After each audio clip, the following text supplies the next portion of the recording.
saw him now and then. I wish we'd kept the relationship that we had in middle school. And I was blessed to be in his company. He was a special part of my childhood. And he brought laughter to those around him. In 7th grade was when I started playing baseball. We became great friends. We were bonded by a 12-year-old all-star team, coached by his father. Throughout all the sports I've played, that season stands out because of the people that I put around me. The memories I've got of that team are some of the funniest things I can remember. The father-son jabbing in between at-bats or innings, going off the bench. I remember how he'd brush his hair out of his eyes, push his helmet down, and get up to bat. When he'd get on base, I can picture him just dancing 10 feet off the bag, just ready to steal. He had one of the most amazing plays I've ever seen in center field as he dove for a ball. And I can remember his glove being bent so far behind him that I thought something was wrong with his wrist. That team was special because the teammates were brothers. We won together, lost together, and we loved together. The highlight was definitely the Uxbridge tournament. We took home those based in Massachusetts, and we brought it home, beat another New Hampshire team, celebrated at Doc Davis Ice Cream down the road. Cam continued to be my teammate throughout middle school, Babe Ruth season, and he always brought joy to the bench no matter what position he was put in, catcher or center field, didn't matter.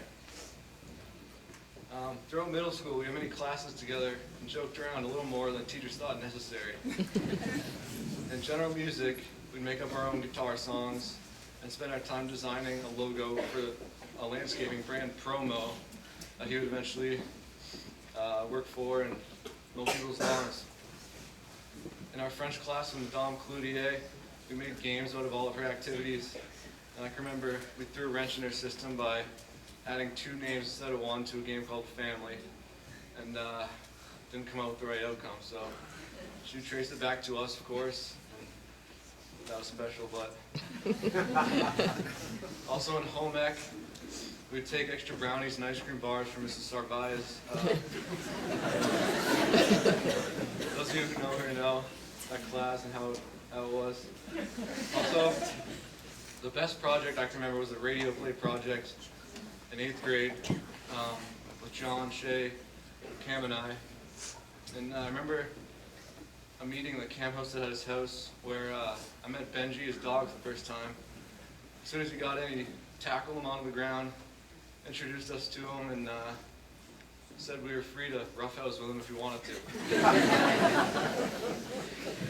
What I can remember about his house is the zip line and the snowboard jumps that iced over and looked just ridiculously dangerous.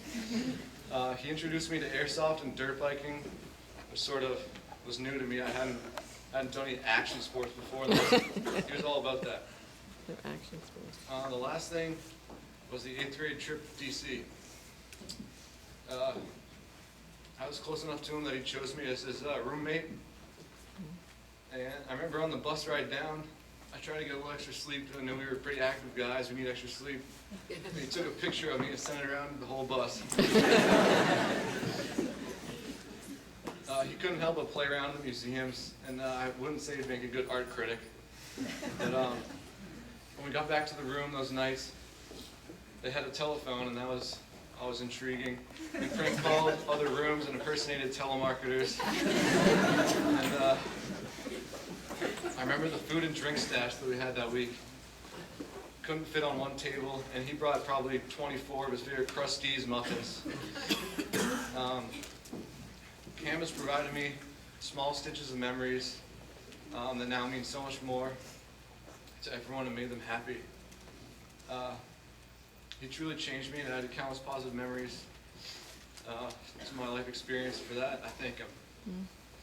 Thank you.